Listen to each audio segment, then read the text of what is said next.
Hello, I'm Helen Bradley. Welcome to this video tutorial.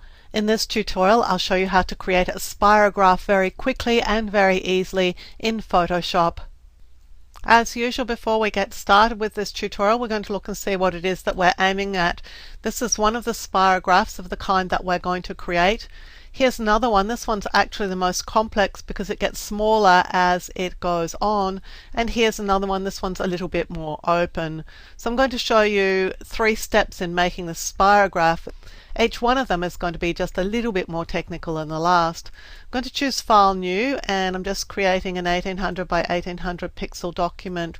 I'm using Photoshop CS6 here. It'll be the same in Photoshop CC, the new Creative Cloud version.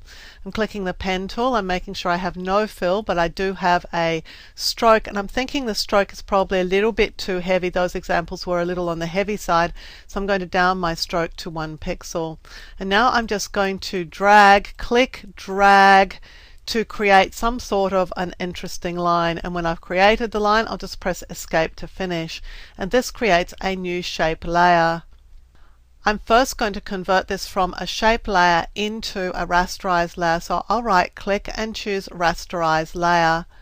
And then I'll duplicate this with Layer, New, Layer via Copy. So I now have 2 copies of the exact same shape on 2 different layers.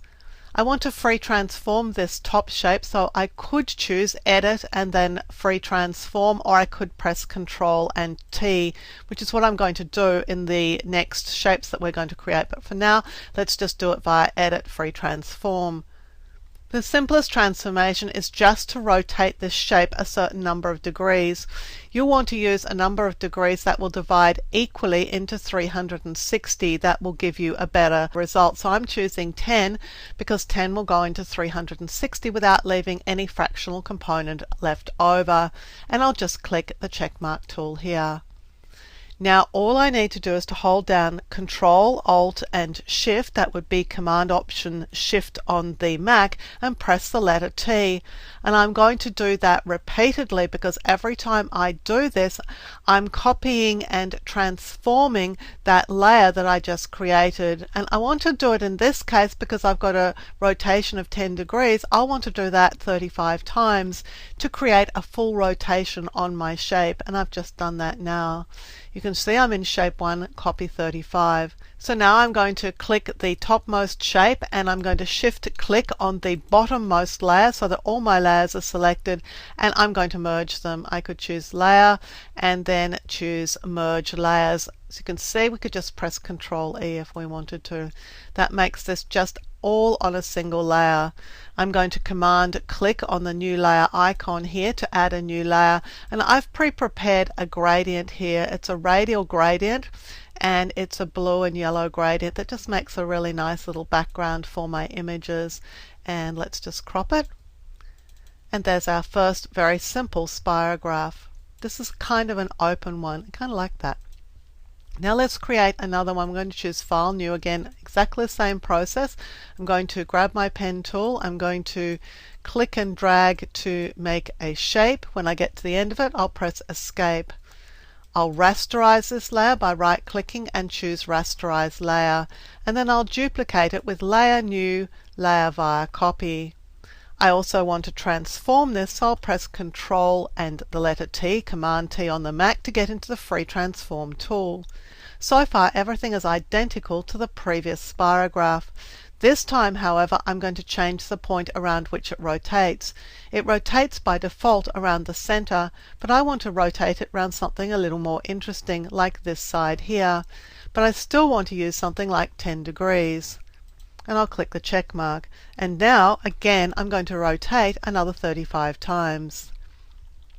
But this time you'll see that the shape is a little bit different because of where it's rotating.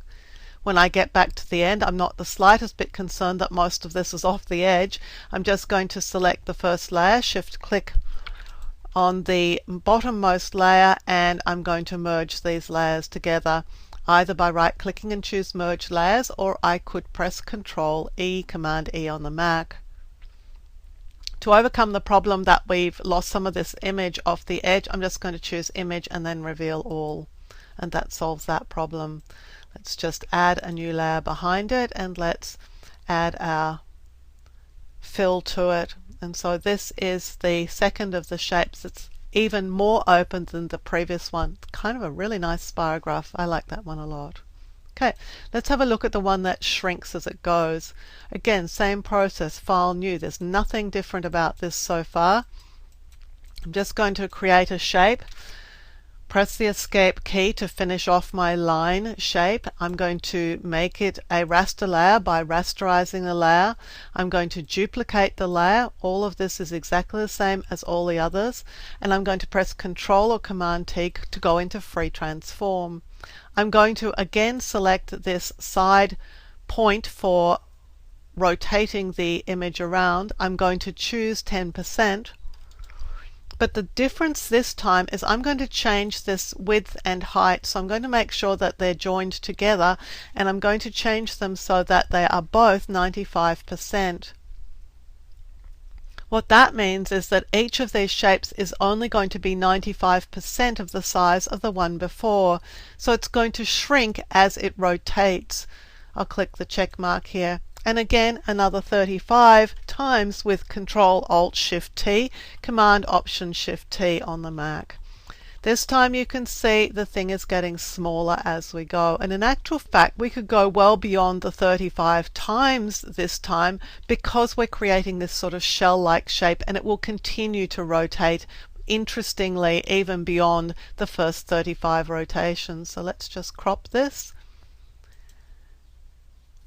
Let's make all these shapes on the one layer, merge them all together by selecting the layers and Control or Command E. I'm going to Control or Command click on the new layer icon to create a new layer, and let's just go and create our background for that. And that's a very different kind of spirograph.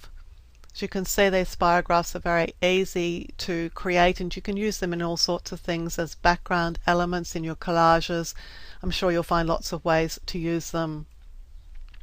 I'm Helen Bradley. Thank you for joining me for this video tutorial. Look out for more tutorials on my YouTube channel here. Consider subscribing to the YouTube channel so you'll be advised when new videos are released. And visit my website at projectwoman.com for more tips, tricks, and tutorials on Photoshop, Photoshop Elements, Lightroom, Illustrator, and a whole lot more.